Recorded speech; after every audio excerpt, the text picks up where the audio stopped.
Hey team, Ray here and here for MotoNZ, and we've got a brand new dealer in Wellington. What do they sell? Let's go and find out.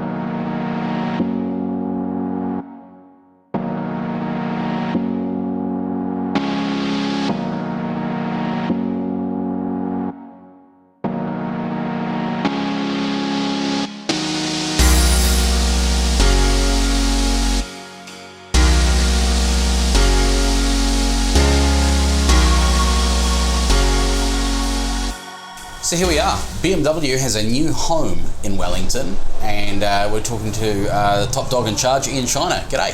G'day. How you doing? So BMW, new home in Wellington. It is Continental Motorrad Wellington. That's it, Continental Motorrad Wellington. We're a sister company to Continental Motorrad Auckland. Obviously, we do operate as in two separate dealerships, although we have got the same shared ownership. Yeah, it's been great. I've personally been with BMW through cars and motorbikes for about 20 years, so it's really great to be in a place where we can focus on just the one brand that I really like. So you've got your full service?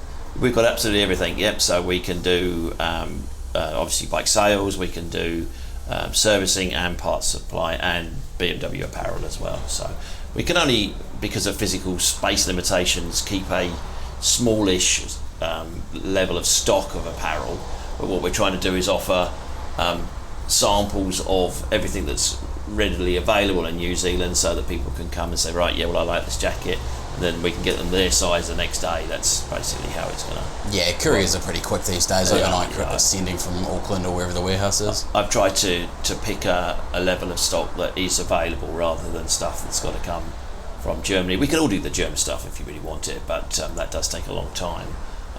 But at least this way, I think something we've not really been able to offer before, throughout the network, it's been pretty poor, is the apparel. BMW do some really nice helmets, riding gear, and you just don't see it.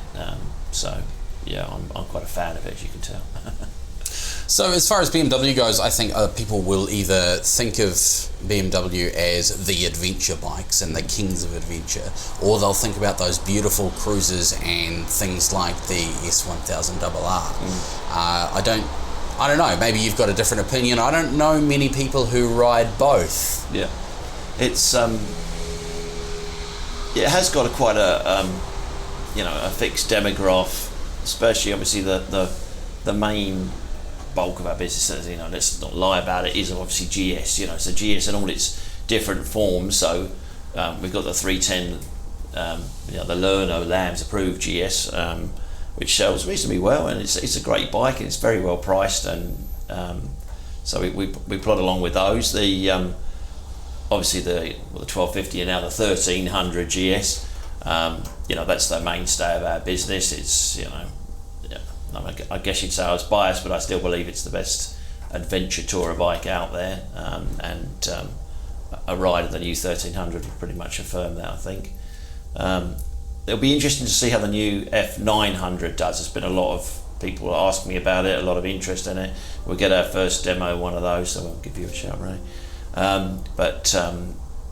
Yeah, I think that would be nice to have something in the more mid-range market, that space, that sort of 750 to under 1,000 range of adventure bikes seems to be pretty popular at the moment. So I'm pretty excited about having a good bike in that sector. So talk to me about the 1300, the R1300 GS. Yeah. This is a big, in my view, a departure from the 1250 and the 1200, because we've had that asymmetrical headlight for so long, and now we've got the X. The X marks the spot. Yeah, well, it's one of those things, I think. So if I go back to the feedback that I've received on it so far, so almost universally everyone's like, oh, it looks a lot better than I thought it was going to, judge on the photos. I can confirm that it certainly works really well.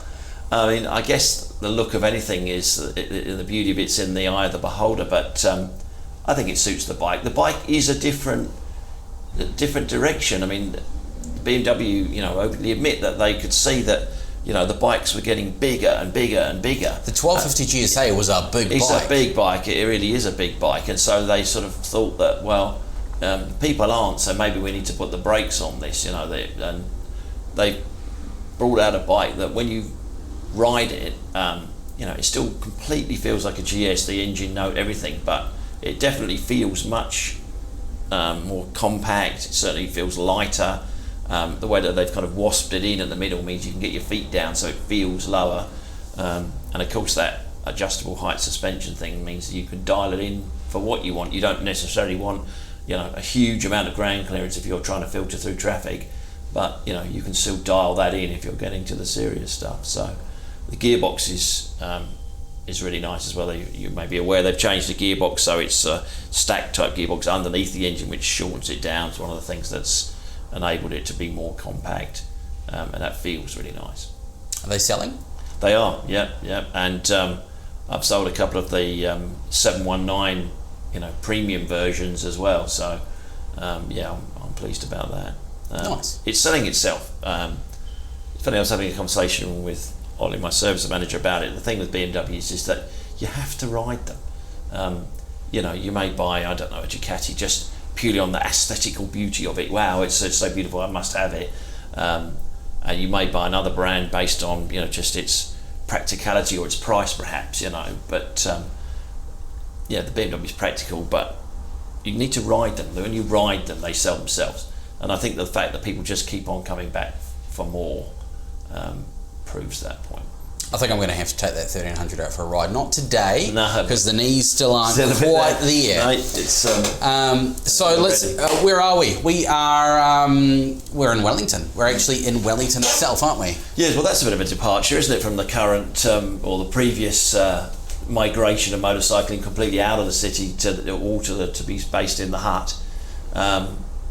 And that's received good feedback as well. I mean, I'm going to guess there's many people that would wish we were still in the hut, but a lot of people are saying it's great they're in the city, especially people that work in town. It's much more convenient for them to just basically drop it off on the way, and we can either lend them a bike, or we've got a little shuttle service in the morning that ferries them into town. So that's definitely been well received. And of course we're also less than 5 minutes from the ferry terminal, so we've certainly been seeing a lot of traffic from people coming off the ferry, and of course they've killed their tyres on the South Island, so lovely old blue chip, and so that's been beneficial for us and them as well, I think, to be so close to that.